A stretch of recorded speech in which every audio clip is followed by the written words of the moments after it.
essentially what we do is someone will send me a deal, I'll underwrite it, and I'll have some questions for the broker, which is the normal scenario. And what we do is we get on a Zoom call just like this, and the other person, so not myself, but the other person who sent me the deal and has communication with the broker will call the broker and put them on speaker so I can hear everything. But they'll also let the broker know, like, hey, I'm here with my business partner, or I'm here with Edward. I'll introduce myself. Hey, nice to meet you. And you take the call. You've 100% followed through. You ask all the questions. I just sit back and listen. But they know I'm there. So I could jump in anytime. If there's a question you're not comfortable with, like, Ed, what do you think about that? Or like, hey, Ed, I think you have a better answer. Or if, just type to me in the chat. I'll have the chat open and I can respond. So you can just say, hey, Ed, like, just put my name and I'll know to jump in. Like, hey, I can answer that for you. That's what I've done that a few times with a few people. If you guys want to start doing that on here, where we just have basically for anyone that's in sub 2, that's what they do. That's what the daily dial is, a nightly dial. Like I used to go on those. I haven't in a long time, but what the nightly dial essentially is you call a seller, which I think is way harder than calling a broker, because the seller has so many more objections. A broker, they want to sell this property. So you call a broker, or they would call a seller, and they'd have one of the closers listening in along with like 300 other people, and they would jump in whenever they felt like they needed to. So if you guys are open to doing that, I'm more than happy to. I'm sure Peter can as well. I think it's kind of a blessing in disguise. Like Peter can't make calls being on the road, because now it's going to force someone else to. So Brandy, if you're open to it, I think this is an awesome opportunity to do that with us here. If anyone else wants to take that leap, please feel free to. I know a few people on here are look familiar that have been here before. And I think that's the best way to learn, because at the end of the day, we're not going to be next to you on every call you make, but I can guarantee you for the next 45 minutes, we're going to be here. So if you guys are open to doing that, or anyone wants to give that a shot, please let us know. And we can see how that goes. All right. So I know I see somebody on here who could definitely step up and make some phone calls. Leo, are you in a situation where you can talk to us?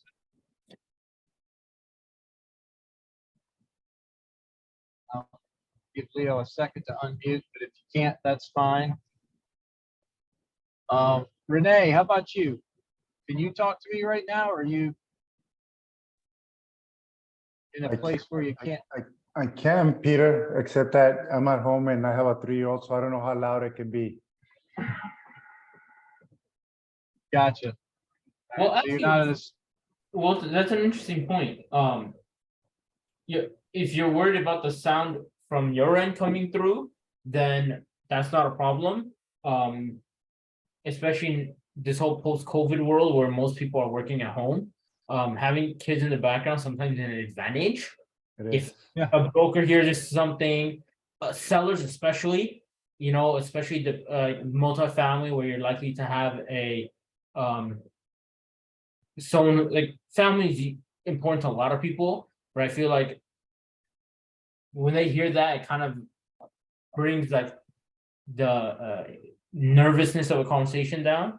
I'm on a beach in Miami and can't unmute. Well, yeah, no, I agree. Ed, back in November, the World Cup was going on, and my 20-year-old daughter came from college. We were watching it. So brokers, I would call brokers, leave a message, and they call back, and I would tell them, you know what, I don't know how loud it's gonna be. I'm here with my family, watching, enjoying the game. So I kind of made it to where it was my advantage, to ease up the conversation. And so you're right on that. And I always do that. Like, if I'm at the gym, they call back.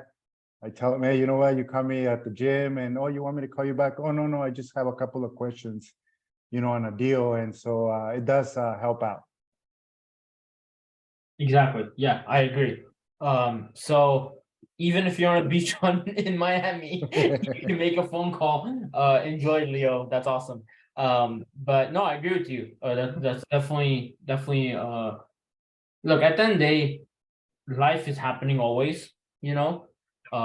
So everyone's doing something. It's just keep in mind that at the end of the day, broker doesn't really care. It's simple as that. So, all right, so who's gonna make a call? So while and if there's anybody who's available to make calls, please raise your hand so we know that you're calling. Turn your camera on. If you get somebody on the phone, flag us down. We'll all mute. So that's what I usually did. Let me step back just for a second. It's already 2:15, right? The hour goes so fast. We used to do this for 90 minutes. We're definitely going to tighten up that schedule. We want to keep this to no more than an hour. I was actually talking to Ed at the beginning of this call. I was like, today I'd love to keep it to 45 minutes if we can. I suspect that's not going to happen. We don't need to, right? But if we're having good dialogue at 45 minutes, we'll keep the call going to an hour. But if we've accomplished what we need to accomplish in 45 minutes, we'll let everybody go get about their day. But I'm just thrilled to see everybody here. We appreciate the fact that you keep coming back. We've been doing this now, gosh, I don't even know, for 4 months. I can't, actually probably more than that. I think I've been doing this for more than 4 months. Many of you have been here before. Some weeks we have 40, some weeks we have 20. It's just been amazing it's been an amazing experience. It's been amazing to push people to take this action that's not easy, right? Clearly, Brandy, I hear it in your voice, right? I don't know you yet, but I know you're an intelligent, confident person overall, right? And yet you're resisting having a conversation with somebody. How many people did you have a conversation with this weekend? Hey, I mean, untold numbers, right? And you were probably completely comfortable in all of those conversations. So my goal is to get you on the phone this week. And I hope we can do that. And that's my goal for all of you. So I did want to mention the multifamily Freedom Chasers ecosystem. I think you guys all know about that, but if there's anybody new, maybe they don't. Every Sunday night at 8:30, we do our activations. Then, of course, at 2 o'clock Eastern time, these are all Eastern time, Eastern Daylight Time, 2 o'clock Monday, we do this broker call where we have to do this during the day because we actually are trying to call people live while they're working. Tuesday nights is it 8 o'clock, Ed? 8 Eastern or? Correct. 8:30. Okay, 8 o'clock Eastern time, we do the napkin underwrite. And none other than Ed Shamirian, who's on here helping me today, leads that call. Then on Wednesdays, we do every other week, we alternate. 1 week is a debt call, and the other week is a deep dive underwriting call. So 4 days a week, we're trying to pour value into this community. That's the Multifamily Freedom Chasers ecosystem. Thanks for plugging in. Continue to plug in.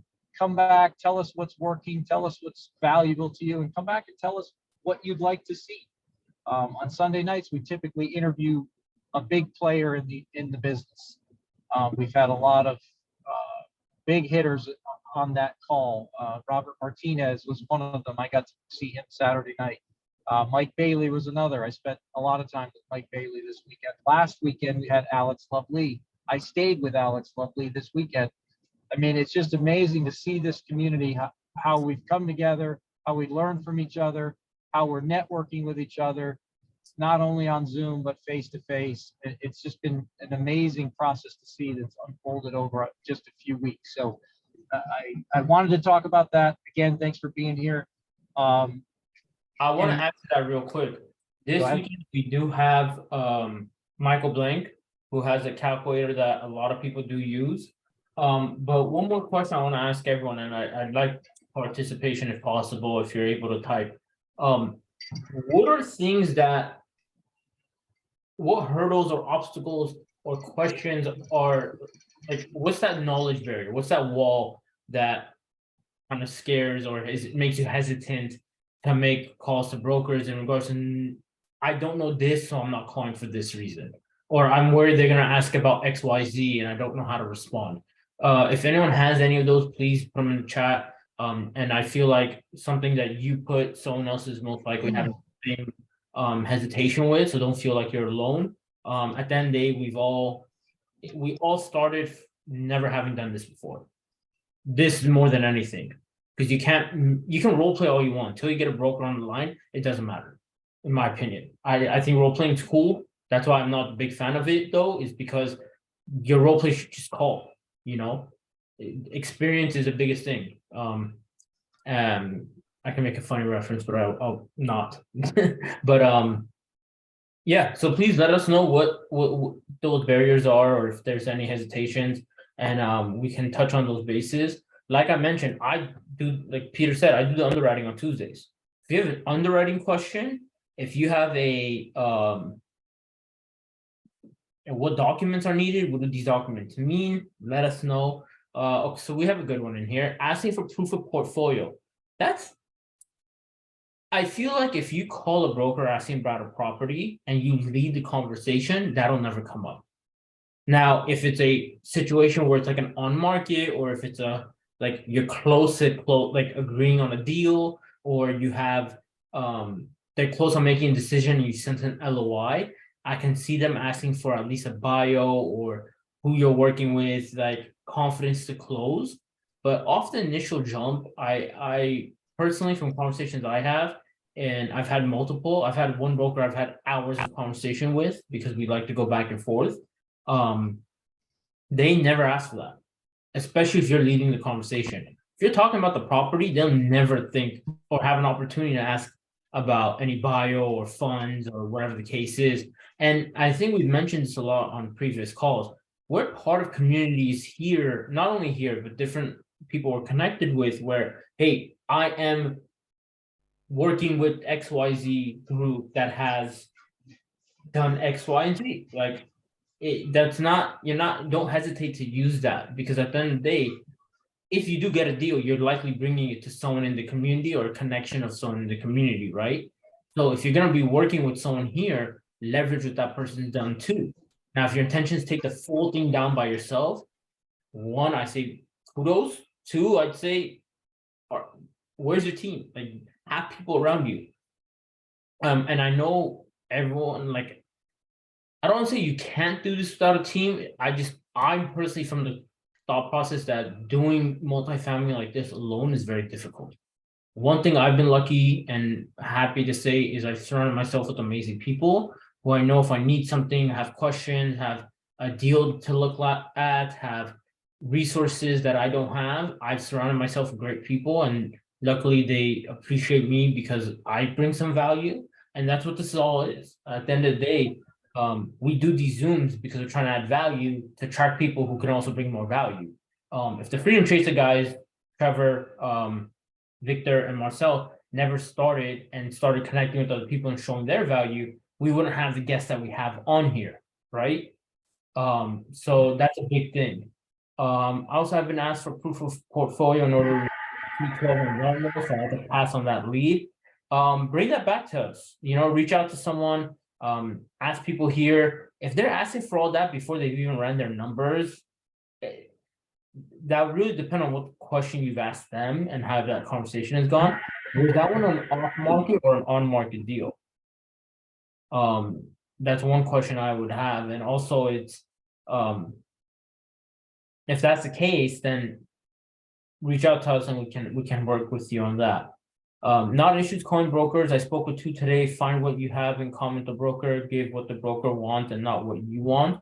Yeah, that's a good one. And I think one important thing too, and I actually did this with a broker, and it worked. It turned out pretty interesting, actually, the conversation where even as I was on the phone with the broker, I'm pulling up research on the property I'm asking about. I ended up knowing more than he did. Didn't know when it was listed last. Didn't know details and little minute intricacies about the property that I had found, all just simply looking online. Like, I didn't do anything special. I had access to the MLS, which every agent would have. I just have it here in California, so it's easy, but that doesn't really change the fact that if you just do the proper research, and you start asking about the property, they overlook everything else. They're just like, okay, this person's serious. Like, it's funny to me when someone asks for the proof of funds with that, because it's like, you think I'm willing to waste my time having a conversation with you about your listing if I don't think I can do it on my end? that's something I haven't said before, which is an interesting thought process as well. I'm gonna repeat it, so make sure everyone gets that. You are spending your time calling about a property. The broker doesn't think you're qualified to buy it. They think you're willingly wasting your time. So that's an interesting thought process too, where, hey, I'm calling you because I'm serious. I'm calling you because I'm interested and I have the means to do this. If I wasn't, why would I be calling you? It sounds very blunt sometimes to say it like that. Trust me, I probably to some brokers would say it like that, just because that's just my personality. I'll be more aggressive when I'm talking to a broker. Comprehensive list of questions we should cover in an initial call, like a repeatable process. So, okay, great question, Brandy. We do have, and I know obviously Peter can't post it right now, but we'll make sure we get that out there. We do have a script that Peter has put together. And one thing I want to make an important point on is, because there's so many different things you can ask on the multifamily space and a lot of different components, the script is great in terms of like a checklist of what you need and what questions you should ask, but a lot of it you're going to improvise too as the conversation goes on. But it is a good guide, and I think that's important as well. So in regards to that, we will get something out there. If you can, I know Peter's on the road, so it'll be hard for him to send it out. If you can, just email me, and this goes for anyone, obviously. Email me requesting the doc, requesting the script, and I'll get that from Peter. After this week, I will make sure that we make it easier to access and probably post it in the Facebook or in the messenger chat. Peter, I'll make sure to get that list for you as well. So you guys just email me and I'll remind Peter. And because you email me, obviously I'll have your email. So make it easy on our end. Yeah, that's perfect. Thanks, Ed. That's a good idea. Yeah, of course. So here's something that we can kind of get a conversation going on, because we do want to make this as interactive as we can. For anyone else that either has a script or has made calls themselves, elaborate on how those, like, what are some things that you should look for on a call or ask about, or what is your goal with every call, I think is important. If anyone wants to volunteer, while you guys are doing that, or you want to volunteer. I can say something, Ed. Beautiful, thank you. So when I make a call to the broker, basically the first thing I say, you know what, I'm interested in this property. Can you tell me a little bit about it? What makes this a great buy? And so the broker now starts telling me everything about the property. And, I just let him talk and talk and talk. And so that actually helps me so I can start, thinking of the questions I'm going to be asking him. Awesome. So I'm going to be typing some some of these as well, so I can post in the chat. You made me think of one as well that I'd like to mention. The easiest way to think of more questions: why is the seller selling? So that's the first question. Why is the seller selling? The follow-up question, and this is my favorite, because what's the easiest way to get out of the whole seller carry conversation? And this is my favorite question to ask. Oh, they want a 1031. Cool. Why? People aren't only doing a 1031 because they want to. They're doing it because they don't want to pay the taxes. Now, that's two completely different conversations. So I want to make sure I make that clear. Just because someone is doing a 1031 exchange, it doesn't mean they're doing it because they want to buy another property. It means they're doing it because they just want to avoid the taxes that they'd have to pay. So not all of it is driven to the fact that they actually want to take on a new project. So I always ask them, one is, has the property been identified? Yes or no? Two, are they looking to take on a new project, or are they looking to defer taxes? Because obviously when you're dealing with multifamily and the multiple millions of dollars and your high equity, your tax is going to be uncomfortably high if you have that large equity. For example, there's a deal that I'm talking to someone right now with the broker on. They bought it for $500,000 in Los Angeles 30 some odd years ago. They have it listed at half. Any tax bill on that is disturbingly high because you're paying tax on the full amount. You're really not getting away with much. And they're open to sell, carry a very large portion and for a very low interest rate. Why? Because I asked the right question. I'm like, hey, why are they selling? Who are the people? They're older. Okay, great. They don't even live in LA. Okay, great. These are all checking off all the boxes as to why someone would want to sell or carry. And then that opens up another interesting conversation in regards to how to pitch that. So it's really finding out if you focus really on the seller and then focus on what the property itself is, you'll be able to put a deal together. One thing I tell my team or anyone I work with or everyone on this call and on our calls tomorrow is you put any deal in front of me and I'll find a way to offer on it. That'll make sense for us. Now, the better I know the seller situation, the better I can structure the deal for the seller. But hey, not every seller is going to agree with every offer I put out there. That's the point. You know, and I was telling my brother this when I first got into multifamily. He's like, oh, you have so much risk or this and that with these deals. I'm like, sure, but if I came to you and told you in a week I had 10 deals under my belt, you should be concerned. I'm taking stupid chances. But because the deals are so few and far between, it's all calculated, you know? Yeah, you want to do a lot of deals, but sometimes if you have too many deals coming in, are you underwriting it properly? That's another question to ask. Because that can also be a bad thing. Like maybe you're missing something, which it happens. Like I've made mistakes on underwriting. I'm nowhere near perfect. So that's another interesting thing to think about. So does anyone else have anything that, or if Peter, you have, I know you're on mute, but if you have anything to add into that, or anyone else have 2 cents they want to put towards the broker conversation? Yeah, I like the, tell me about the property, right? It goes along with what I often say is I'm looking to find the story behind the property. Same thing you said, Ed, why are they selling, right? That's all 3 of those questions are, what's the story? Tell me the story behind the property. Because it's really important to understand what the seller's motivation is, right? And sometimes they'll reveal a lot, right? Sometimes they'll reveal information that they really shouldn't, right? If I'm motivated as a seller, I'm not going to let you know that I'm motivated, right? I'm not going to share everything. But when you ask, it's funny what people will tell you. And that can really help you in your negotiations. So more than the details of the rent roll and all of those things, on the first conversation, I want to know that story. I want to see if is there any motivation there that I can look for and possibly use to negotiate a deal that works. So Renee, let me ask you a question directly. Have you, in this last week, have you been making broker calls? Have you had any specific conversations you can walk us through?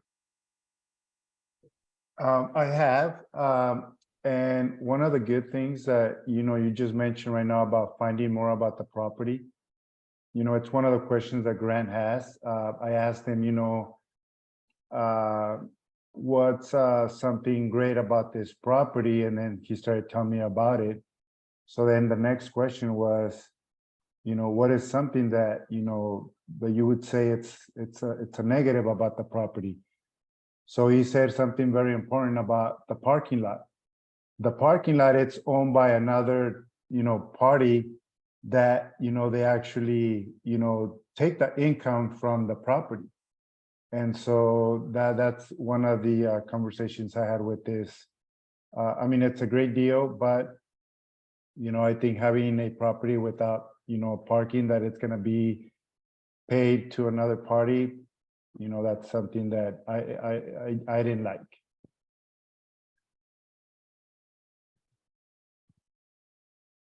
So that was it, Peter. Yeah, no, that's good. And, obviously when you ask, it kind of opens up the door, right? When you ask, what do you like about this? To get them talking about the positives, but then to get them to, open the door to tell you, well, what negatives are there? Because every property's got some negatives, right?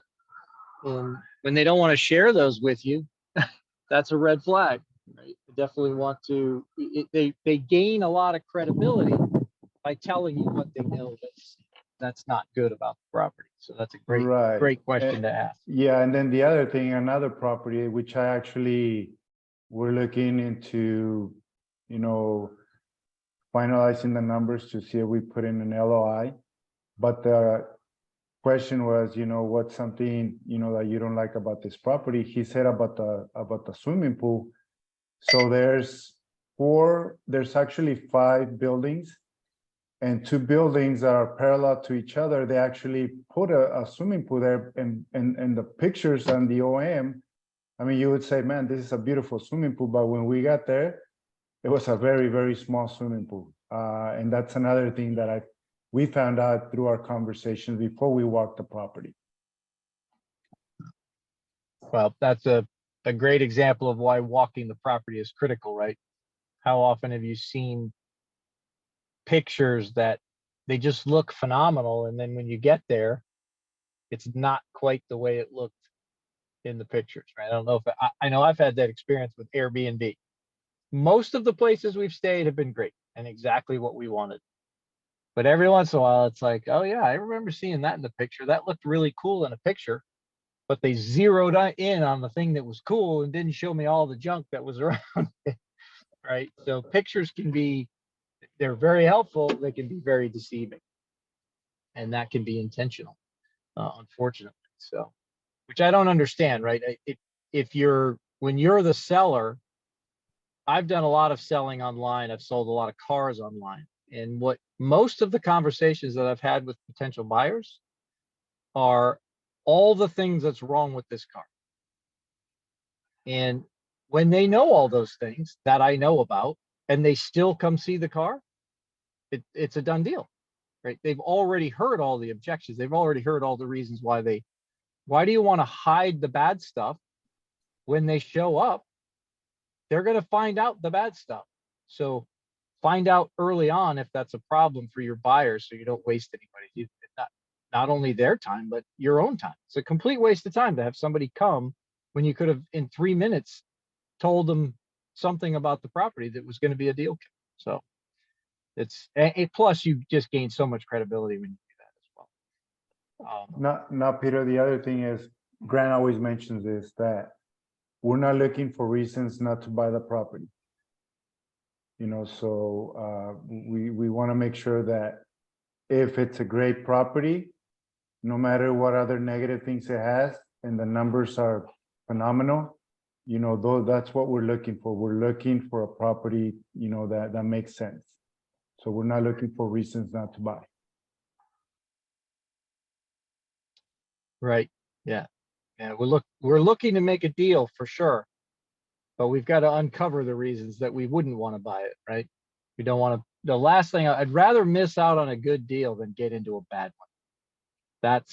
That can be catastrophic, especially for somebody just getting started out. It's got to be a good deal. Otherwise, we can't protect our investors.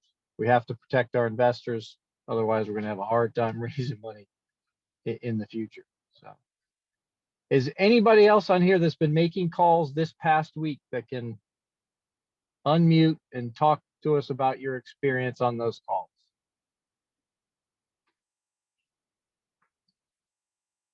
All right, well, we've got some homework.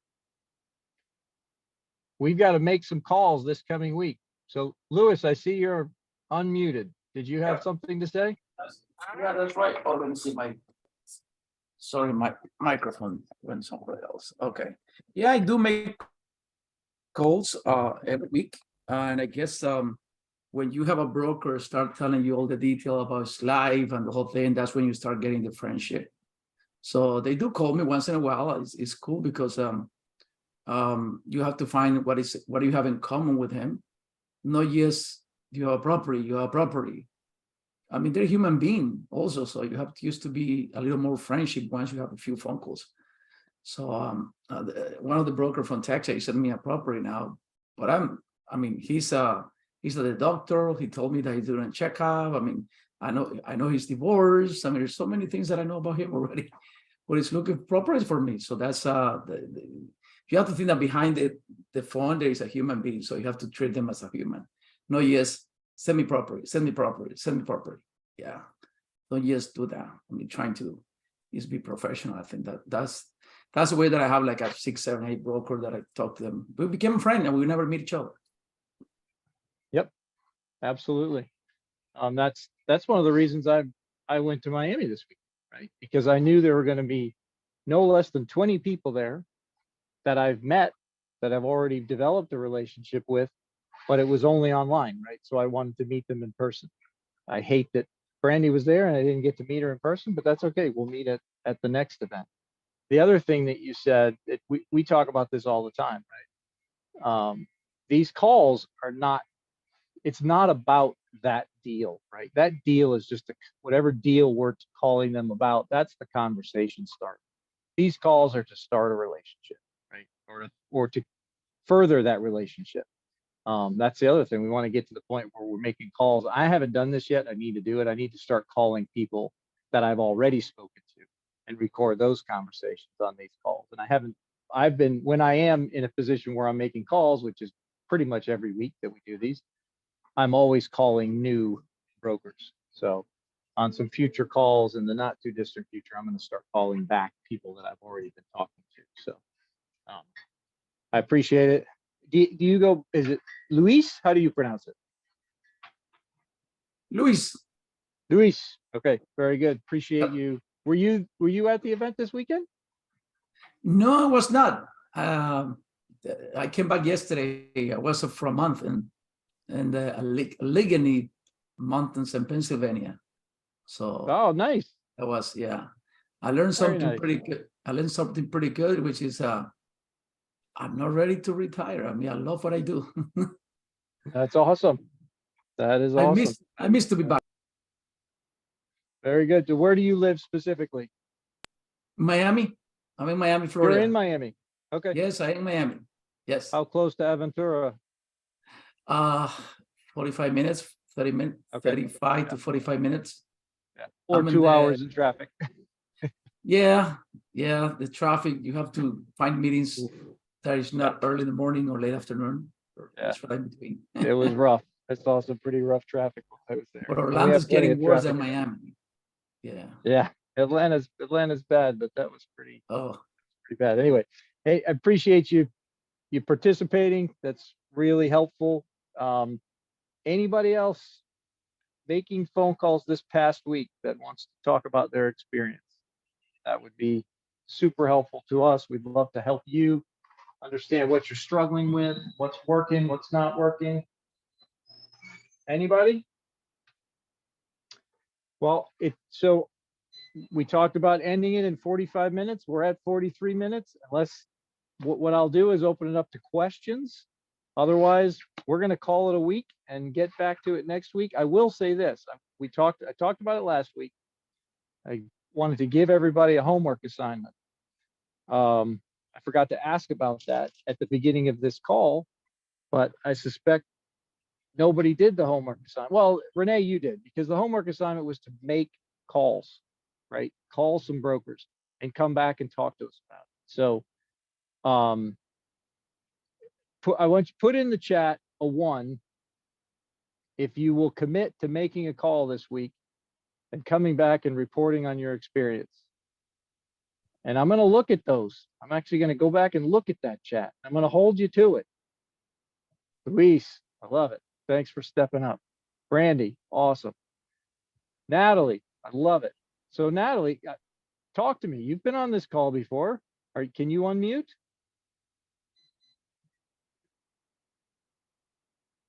All right. I'm going to guess that means no. I'm unmuted now. Hello. Okay. How are you, Natalie? I was putting my contacts in my eyes. Okay. So Yes. Did you make phone calls this past week? I did not. I had actually put, I went back to rework my strategy for a little bit and I took a step back. I had to kind of pivot and think about what was working. What did I want? Revisit my vision for what I wanted, because I felt like I was putting myself in a position to be pulled in all different directions with all this great information. So I needed to take a step back, let it settle, and start to get a little bit more clear on what direction I want to go in. So I am actually back on the call to get back into the swing of things and to restart. So that's where I am. That's where I was. So Awesome. Appreciate you sharing that. So what support do you need this coming week to get on the phone and make some calls? I actually received it. Between this call and the line of or the list of questions that Edward shared in the chat was really helpful, right? Because I felt like I too was like in this script, right? And trying not to sound like a robot. So I veered off the script, what I thought was a script, and it just kind of was all over the place. So Edward sharing those questions were very forwarding. It seemed like it was more proactive, right? And more also touching the points of just building repertoire while building rapport, right? So yeah, so Nice. that was really very helpful, actually. Can I make a Okay. point on that real quick? There is no right script. That's something to think about as well. Right. Like it's one, the script that's the best for you. What are you most confident and comfortable in? And then second, it's what's gonna get you to make the call. That is just the bottom line. Like I said, I'm usually gonna play bad guy on this call because I'm always just gonna say call anyway and just give it a shot and see what happens. What's the worst that'll happen? Literally nothing. Like you could find the best deal in the world and butcher the call with the broker and then hand the number to myself or Peter or someone else, be on the call, and we can make the call for you. And the deal's not gonna operate any differently. You just learned. You got more reps in. And here's another thing that I've been told, someone mentioned to me once, and I think it's very useful advice. You can't say the wrong thing to the right person, and you can't say the right thing to the wrong person. I hope I said that right. But essentially, just take it for what it is. If you're gonna connect with a broker, it's not based on the questions you ask. It's you made the call, you made the attempt, and you're just being yourself. Bottom line. Not everyone's gonna get along with me. Not everyone's gonna get along with Peter. Not everyone's gonna get along with you. But you'll find the people that do. What I would add to that, Ed, is, you know, if it's a confidence thing, right? You can't invest in all 50 states, at least not right now, right? Maybe that's a goal. You want to own an asset in every state union. Go for it if that's one of your goals. I think it's a crazy goal, but go for it if you want to do that.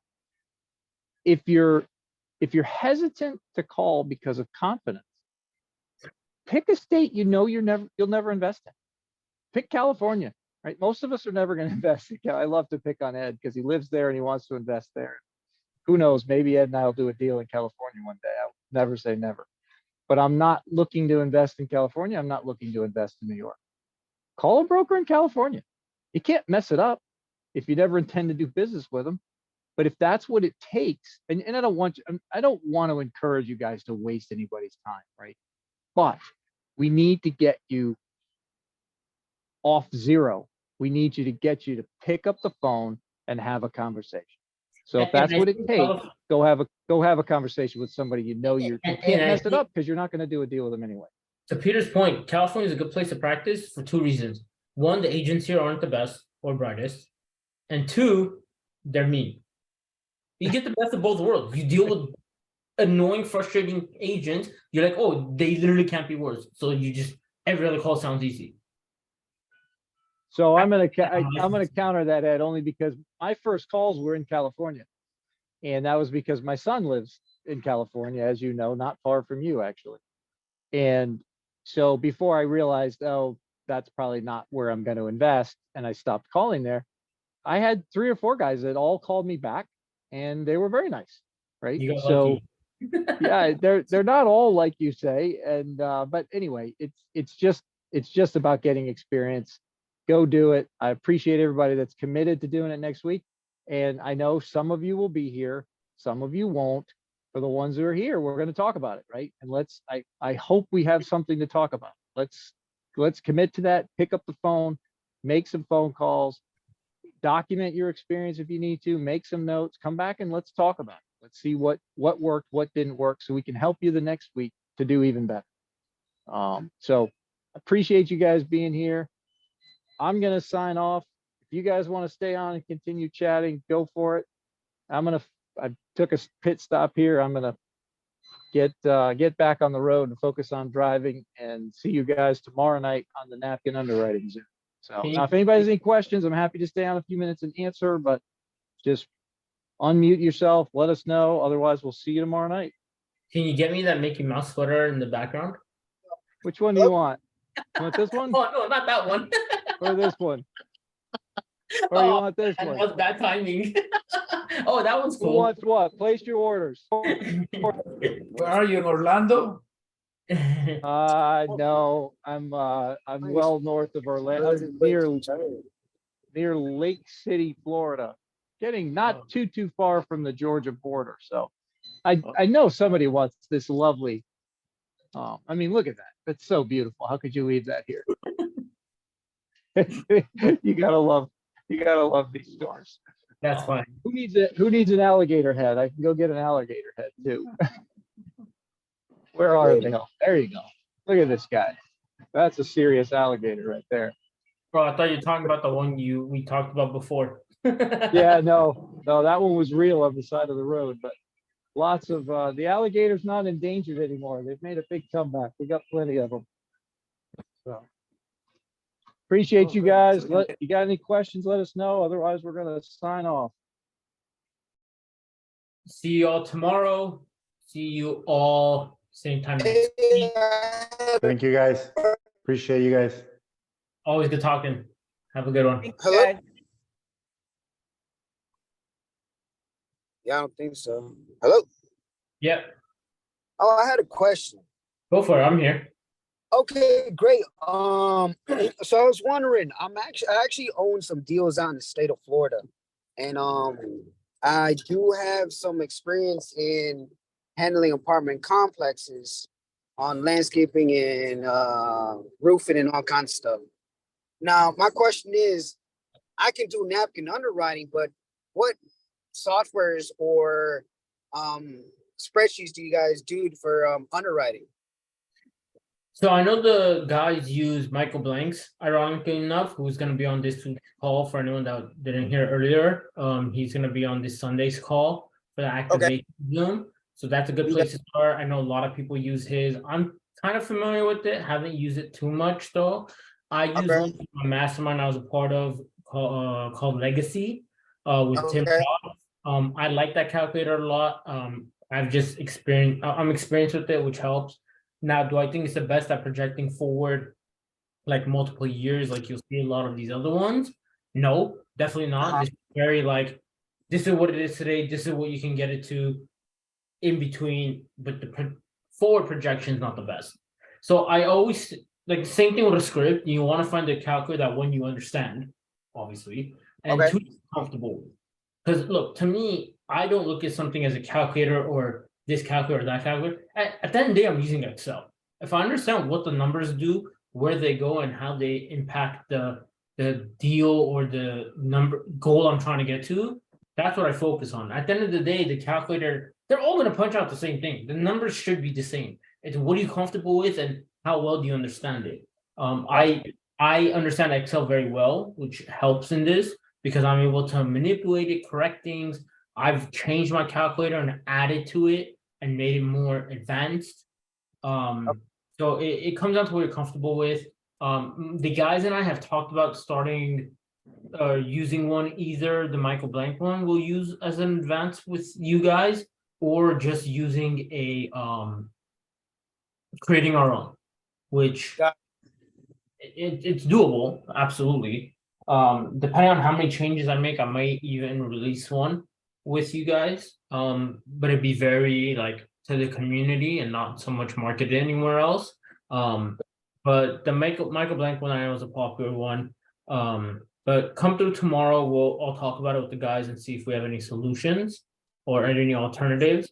But I think we might be pushing out the Michael Blank one, and I'll talk to Marcel and the guys to see if they have. I know you have to pay for it, but I'll see what they can bring to the community. Gotcha. Okay. Yeah, because because I only done napkin underwriting. I done some like boot work on a deal out here in I'm in like Florida and Georgia market. You're cutting off. I can't hear you. I travel back and forth. Oh, and I'm sorry though, I had a man saying that I didn't have my camera on because I'm actually driving.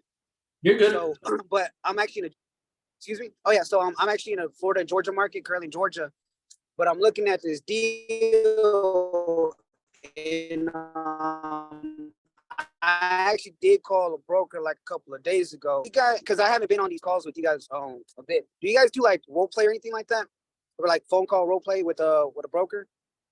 Yeah, we'd like to. If people are interested in participating in that and are open to doing it, obviously, yeah, we'll do it. Look, guys, just remember this: we'll do whatever you guys want. At the end of the day, this is calls for you guys. You know, Right. if it makes sense for us, we'll do it. If it makes sense for the community, we'll do it. Right. That's the good thing about this call is it's very fluid. We're just trying to bring the value to you guys. If something's not going to bring value to you, we're not going to do it. If something is, we're going to try to be on top of it and be like, hey, we're going to take suggestions. So you guys let us know what you want to do. If you want to practice the script with each other on here, sure. I'd prefer to use that time to call the broker, but at the end of the day, we'll do whatever you guys want. It's really your call.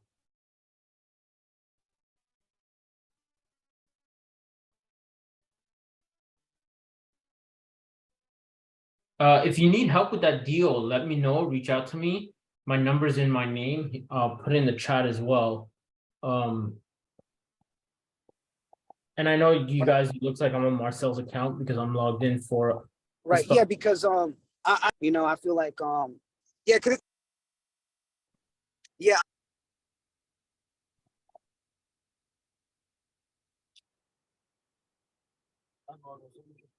We can't hear Hello? you. Your connection's going in and out.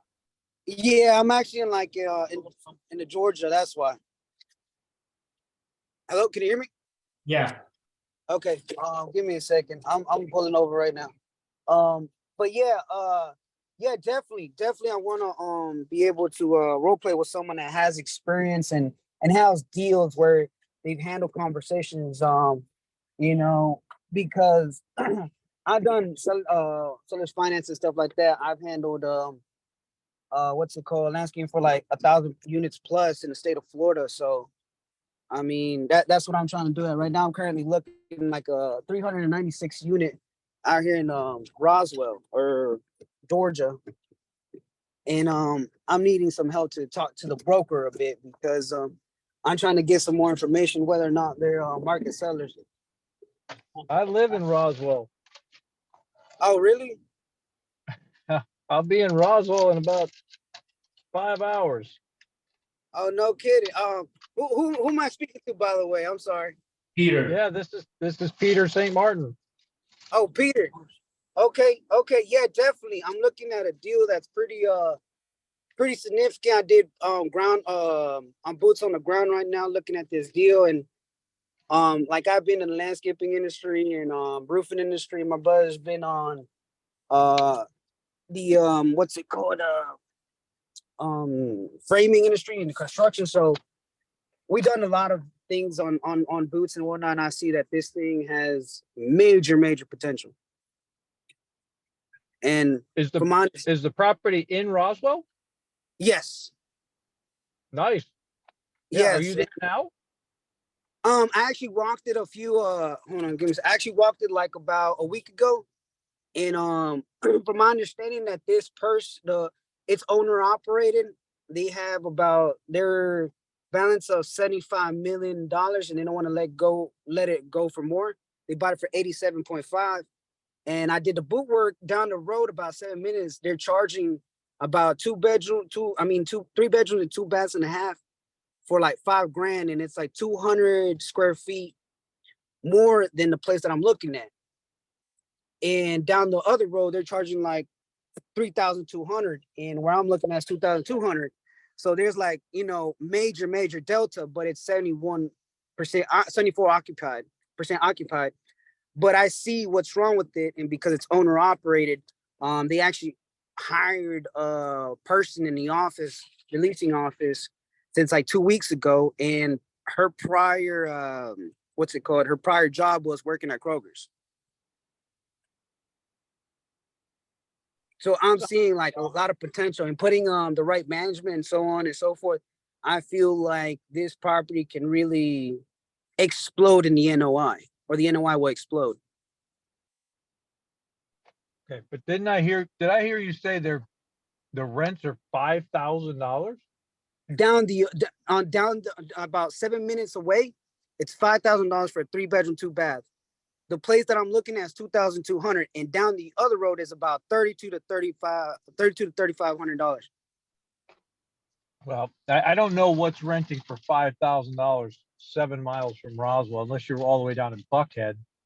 But Right. I mean, 5,000 in rent in that area is sky About- high. So don't. Yeah, about 45 or so like that. So I'm thinking like that's too much, but the delta I feel like is between 100 and $300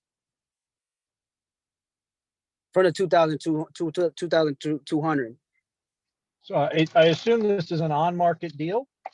Well, I had gotten it on the preview of it, and now it's been put on the market. The OM just came up about a few days ago, so I'm currently looking at it. I walked the deal on the weekends and on the weekday, and from my understanding, apparently some famous singer, I think The Weeknd, is building a house nearby, not too far from it, and it's a beautiful deal. I feel like it's a wonderful deal that will be definitely a moneymaker. I can take a look at it with you. If you want to send me the details, and we can strategize and game plan with it. Okay, yeah, because I'm trying to get the feel of the broker, but at the same time, it's like I'm a little rough talking to the broker. I only talked to one of the brokers on the deal, but I haven't spoken to the lead broker, and that's where I'm like stuck between: should I just reach out to the lead broker, or should I work with the broker that I'm currently working with? That's valid. Okay, so reach out to the lead broker. We can talk. What questions and what do you know and what are you trying to find out? Well, what I'm trying to find out, my understanding, I asked them if they're market sellers, and they said they were, but they don't want to take less than 71 because that's the balance on their loan. And they bought it for 87.5 back in 2022, 21. And that's how much? For 87. Okay. 87. And from the way I underwrote conservatively, the way it is at 75%, it pencils out at 45 with 52% expenses. And from my understanding, they're trying to sell it at a 4.5 cap rate at the price that they're trying to shoot at for 71 mil. But the property doesn't sustain the debt currently on the occupancy rate. So would you have to get a new loan, or is that loan assumable? She was telling me that the loan is short term. It's 2-year IO. Yep. And then I was just going to say, I guarantee you in this scenario, they've got a bridge loan, and that's the problem. That's why that's why they're trying to sell it at a discount, because they're screwed. They can't cash flow the property. Right. And it's owner operated. So therefore it's not being operated to its maximum potential, because in that area, in that vicinity, I looked at other properties and they're about 95 to 97% occupied. And this property in particular is about 74% occupied. And that's being heads on beds, but effective income, I'm not sure. I think that's probably between in the vicinity of maybe 65. If it's owner operated, I feel like they might have some residents that don't need to be there.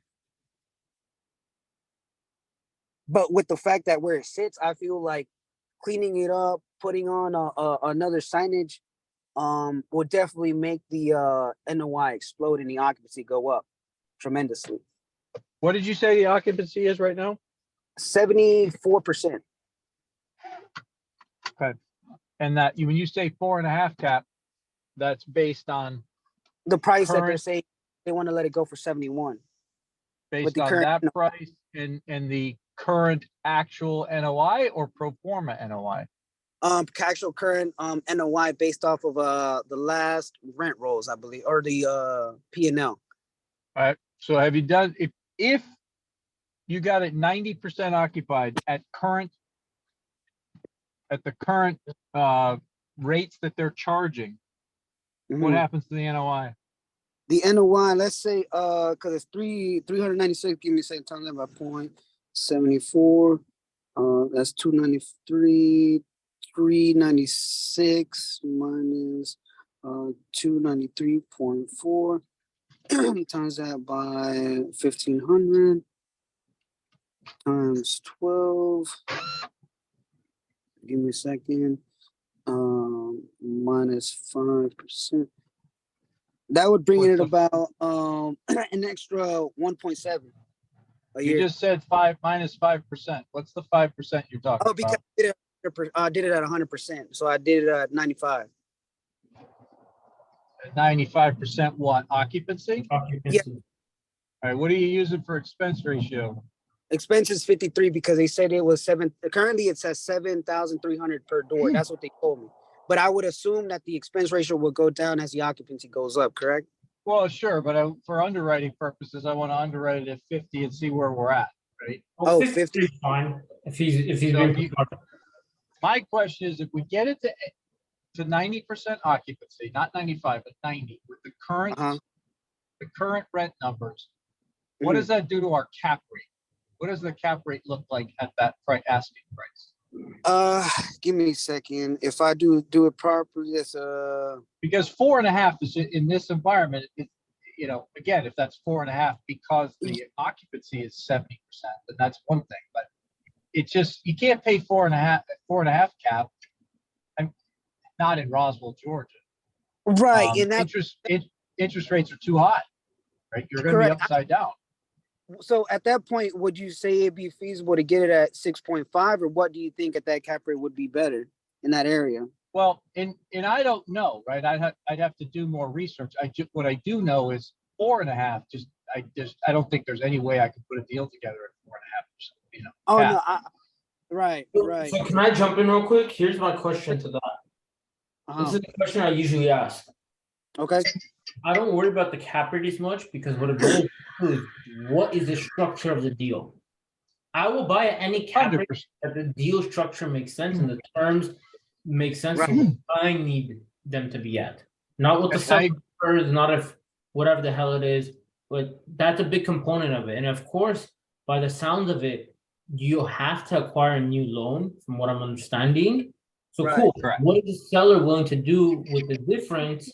Because that's essentially what's going to boil down to. Because your cost of capital is already going to be at market value at the minimum. And here's There another. is no difference. That's the problem, Ed. They're trying to sell it for what they owe on it. So they're not. Right. They're not. Yeah. So that's why I wasn't going down that road. That's why I'm concerned about the cap rate, because we have to get debt. And you can't buy a building at 4.5% cap rate when your interest rates are higher than that. Correct. They're currently like at 6.5, are they not? Or maybe 7? I don't know. They're not 7, not for agency debt. But I don't know what the exact rate is. I'd have to talk to one of my debt guys what they are currently, but probably still in the 5s for agency debt. Okay. But 4.5 is going to be, 4.5 cap just won't work. There is no opportunity for low interest rate seller financing for 10 years, right? We've got a $73 million loan we have to pay off. Right. Right. So yeah, that's what I was looking at. I do feel like the occupancy could strongly go up in that area. It's busy. And I walk. If it's 70% occupied, they have either it's brand new and they're just still in the lease up process, or they got serious management problems. They have serious management problems. I'll tell you that. We went to go walk with it with my brother, because he's in the construction business too. He does framing. We went to go walk the deal during the weekday, and during broad daylight, we saw that they just don't seem to keep up with the property. It just and the person in the leasing office, like I said, their prior job was working at Kroger's, and they were hired about 2 years ago. So, and from my understanding from the broker, they told me it was owner occupied. From what the numbers I saw, they haven't really invested money into marketing or promoting in ads on the property. Right. And I like that's a major issue. So that's what I was looking at, that it could be really brought up because it sits on the corner, a busy corner, and cleaning up that area and putting a signage there with some lighting, it'll definitely be free promotion there at that point. Yeah, I mean, what I'd love to do, I'd What's love the to have term you on get, the loan? Excuse me? What's the term on the loan? It is they have 2 years left of IO, and then it matures and they have to sell or pay off. From my understanding, that's what the broker had told me. What's the rate on the loan?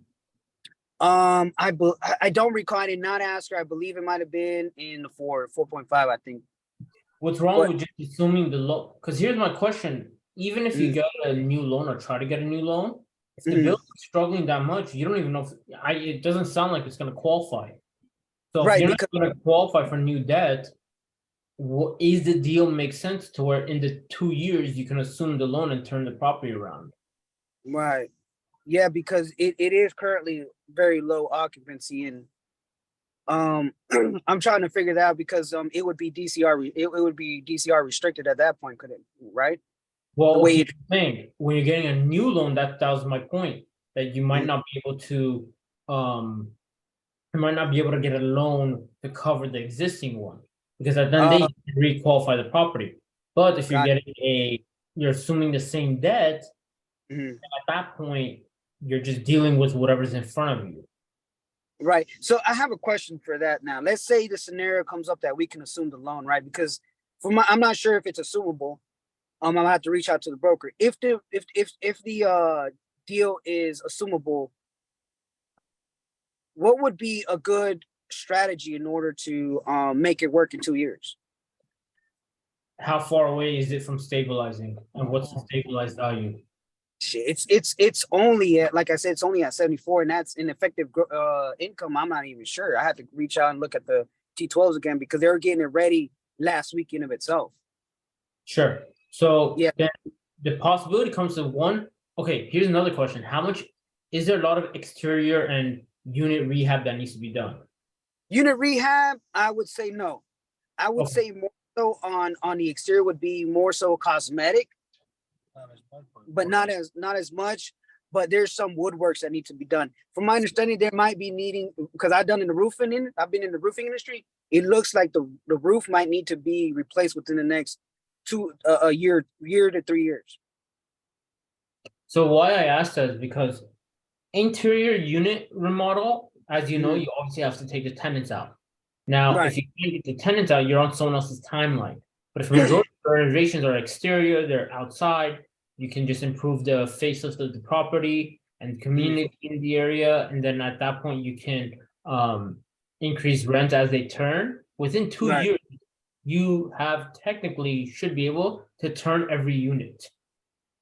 Right, because from my understanding, from what I saw on the rents in the area, I feel like there's a delta of at least 150 to $200 in that vicinity. And on top of that, from what I've seen, they have deferred maintenance where, like you guys mentioned earlier about the pools. It looks massive. It looks really nice in the picture. I went there and it looked like they hadn't cleaned it in a while. So now I'm trying to, in my mind, try to build a scenario where, like, okay, if it would be to be brought up, could it make sense? Definitely it could be making sense. I feel like there could be at least, truth be told, I feel like there could be 20 mil pulling at refinancing or pulling out some equity on it or bringing up the occupancy. That's what I feel. And by the looks of it, like I said, implicating the right management company and doing the right exterior work would definitely make it a big attractive property where people want to live. And you mentioned the expenses are at 53. Do you think you can decrease that percentage? Oh yeah, most definitely. I feel like you could, because of certain things to be done. I feel like it could be. Like I said, I've been in the landscape industry moving a bunch of stuff. Like it would be, I feel like that would be somewhat of a CapEx where we're fixing out the exterior and doing that will definitely bring up the occupancy rate, thus meaning that it would be divided a lot, it would be covered by the tenants. And that's what I feel that would definitely be a big deal. That could be possible. That could make it happen or make it work. I mean, For sure. So my thought process is really, if you can send me the details, I can run it too, and we can get on a Zoom and I can share my screen and whatnot. But Okay. what you want to essentially look at is what is the upside and opportunity today, obviously, and then what you also want to do and you want to be strategic about is what are my limitations and what restrictions can I have, and I'd also possibly get a post stabilized debt quote as well. Like run a sample. Like, hey, if I can bring in this much, worst case scenario on vacancy, worst case scenario on or I would say more like conservative occupancy, conservative on the upside rent, conservative on your additional income, which I think is a big component as well. Right. When deals is tight, I would put all those numbers together and then either the same lender that has existing loan or maybe get a few other debt opinions and see what you would be able to get how much you have to be at and where you have to be to close the existing loan. Because if the Gotcha. existing loan is not going to be closed today, regardless, based on the numbers, you want to make sure that you're adding enough value where it can be in 2 years, because that's not a lot of time. Right. Yeah, It's definitely. doable. Right. Okay. Yeah, definitely. So let me ask you this, which you said a post quote. Who would I reach out to get something like that? In the best case scenario and the worst case scenario, who would I reach out? Just a lender? Multiple lenders, there's a few, or I'd even ask the same lender that has the loan today. They know the property better than anyone. I would get a hold of someone who's familiar with the loan, who their point of contact is on the lending side, and have a conversation with them. First off, make sure it's assumable. And then secondly, I would, if you can't have the conversation, which I'll try to be the one to have the conversation, but hey, 2 years are coming up. I want to make sure where I need to be at to make sure I can get out of this loan because it is due in 2 years. And just be upfront with the lender. At the end of the day, lender wants their money back too. Like, hey, you tell me what I need to do to make sure we can get this property, or give me a quote on these numbers, so I know if I can get to this goal. So you have a target. You don't want to get to the refinance table and the lender, and they're like, oh, this isn't gonna work because of XYZ. It's like, you need it now. You don't have time to mess around. 2 years, your assumable loan is gonna take you 3 months on its own. Right. You know? Your whole due diligence process is gonna take you 3-4 months. By the time you close, you have a year and a half to get the ball rolling, you know? So you don't have time to be like, oh yeah, go back and fix this. It's, hey, I need to know everything today, get a pre-approval for the quote, or get a loan quote for the new refi, and you don't need the rate yet, you just need the terms. Where do I have to be on my stabilization? Where do I have to be in terms of property XYZ? And then from there, you have a target, and hopefully the lender, I'll do that with a few so you have backup options. So you're creating your own like KPI and goal list, and you're just checking off the boxes. Gotcha. Okay. Now, so basically, what a lender to give me a quote like that, I need to send them the T12s, the rent rolls, and the OM, correct? Correct. Gotcha. All right, cool. Yeah. All right, yeah, definitely. If anything, I would love to talk to you some more and reach out to you. And I greatly appreciate the input, man, the feedback. I really appreciate that. Yeah, of course, anytime. That's what we're here for. And like I said, give me a call, whatever you need. I'm curious to see how this one goes. I'm excited to see how we can help you with it. If the assumable loan, here's one more tip. If the assumable loan becomes an issue, do you know how he's currently holding title on the property? Say that again? Do you know how he's currently holding title on the property? No, I do not. I apparently do not. So you have a few options there where you can either do an LLC takeover or create a new LLC. He still carries the loan, but you take over as the operator. And if you miss any loan payments, he has the right to foreclose, which essentially means that you're doing essentially sub 2 kind of. You're just being creative with on the LLC side of things. And the nice part is you get the property taxes in place. And that's more of a time frame thing, so that allows you to have more time to jump in and get your process started. At the end of the day, you wanna get in as quick as possible, but also you wanna look at your costs as well. Gotcha. Also, you don't have to have a sponsor at that point for a loan of this size, like you probably would if it's a traditional assumable loan. Okay. So you essentially so I would be the operator working with him, basically partnering up with him, right? He becomes a silent partner at that point. He A just what partner? He's a silent partner that just carries the loan. I probably wouldn't pay him anything else beyond that because you're kind of saving his ass by doing this. My question actually now becomes, if it's on market and there's a broker involved, who's covering those costs? Sellers losing money? Say what now? Who's covering the cost of the broker and closing costs and all the factors involved? I wouldn't know at that point. To be quite frank with you, I wouldn't know. Because the broker is going to need money coming his way, and on a large property like this, a commission check is a pretty good one. You're going to have to be. That's something I'd want to know beforehand because that's money you might have to bring to the table up front, or figure out a way to negotiate with the broker because, or the seller has to pay out of pocket, which is an option too. Right. Yeah, because I'm trying to figure out some scenario. I was thinking about, but I don't know how to structure that last option that you have. I do have like some connections to some equity and whatnot back in Florida here in the state of Georgia. But I'm trying to figure out all my options where it's feasible for both parties at the same time. Your lowest cost of entry is going to be just an LLC takeover. LLC takeover. Does it have to be an LLC or can it be a C corp? Anything that's not his personal entity that you can be added, but you have to be able to be added to the operating agreement. You have to be able to put your name on the paper because if not, you're just doing it hoping like it's too risky otherwise. You just have to be in writing, you have to be there. I don't care what document it is. Make sure you're in writing. Make sure you're filed. Make sure your name is on there so that you can't get screwed out of the deal on the back end. Obviously, have an attorney check it out. I'm the last person on earth that you would ask the legal documents regarding, but I can give you the idea. You just have to go to the right professional, put it together. Gotcha. Have you dealt with something in that particular scenario or anything similar like that? I'm dealing with an LLC scenario right now. Really? Okay. Yeah, because I thought about it, but I don't know what the wording is. I don't know what the whole terms are. So the operating agreement can be adjusted based on what partners and principals are on the agreement for any LLC, because obviously the idea is that you have to have an ability to amend or change an LLC's partnership. That obviously, like you're always able to do that. Now, to do it properly and make sure you don't get legally screwed out of it is where you want to lawyer that's on your pay, not on someone else's.